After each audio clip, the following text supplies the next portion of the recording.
સુરતના પુણાગામના આંગણે વડતાલ લક્ષ્મીનારાયણ દેવગાદીના આચાર્ય અજેન્દ્ર પ્રસાદ મહારાજની આજ્ઞાથી નુગેન્દ્ર પ્રસાદજી મહારાજના લાલજી મહારાજ દિવ્ય સાનિધ્યમાં ધર્મકુલ આશ્રય સત્સંગ સમાજ સુરત દ્વારા પુણાગામ સાવના પ્લાઝા સામેના મેદાન ખાતે શાકોત્સવનું ભવ્ય આયોજન કરવામાં આવ્યું। નુગેન્દ્ર પ્રસાદજી મહારાજ હરિભક્તોને વિશેષ આશીર્વાદ આપ્યા। હરિભક્તોના પ્રસાદ માટે 12,000 કિલો બાજરા લોટના રોટલા, 20,000 કિલો રીંગણનું શાક અને એ શાક બનાવવા માટે 750 કિલો ઘી અને 1,875 કિલો તેલનો ઉપયોગ થશે।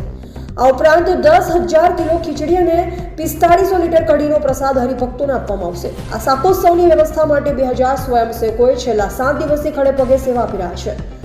લાલાજી મહારાજે આશીર્વાદ આપતા કહ્યું કે આજે પ્રજાસત્તાક પર્વ છે ને તેમાં ખાસ આપણા સત્સંગના આયોજકો સાથે ધ્વજવંદન કરાયું તે ખરેખર પ્રભુ ભક્તિ સાથે રાષ્ટ્ર ભક્તિ પણ મહત્વ સમજો તેનો ગર્વ છે। આ સાથે એ વિશેષ વાત એ છે કે આપણે ભક્ત પછી પરંતુ પહેલા માણસ બનવાનું છે।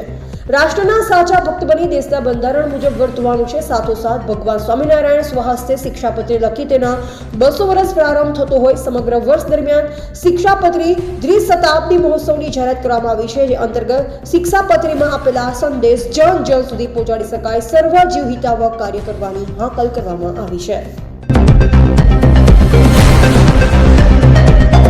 સ્વામિનારાયણની કૃપાથી વડતાલવાસી લક્ષ્મીનારાયણ દેવ સુરત મંદિરમાં બિરાજમાન નારાયણ મુનિ દેવના સાનિધ્યની અંદર પરમ પૂજ્ય લક્ષ્મીનારાયણ દેવ પીઠાધીશ્વર આચાર્ય અજેન્દ્ર પ્રસાદજી મહારાજના આશીર્વાદ સહ દિવ્ય શાકોત્સવનું આયોજન થયું છે।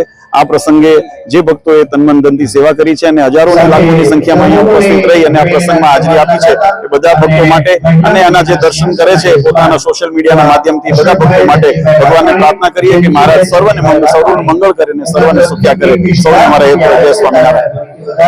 મહારાજ શ્રી બંને 200 વર્ષ પૂર્વે ભગવાન સ્વામિનારાયણે લોયાની અંદર શાકોત્સવ ઉજવેલો, એના અનુલક્ષની અંદર આજે સુરતની અંદર પૂજ્ય નુગેન્દ્ર પ્રસાદજી મહારાજની પાવન ઉપસ્થિતિમાં આ શાકોત્સવનું આયોજન કરવામાં આવ્યું છે।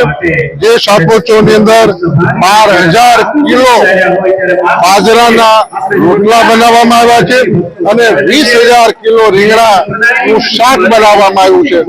750 કિલો ઘીની અંદર આ રીંગણાના શાકને વઘારવામાં આવ્યું છે।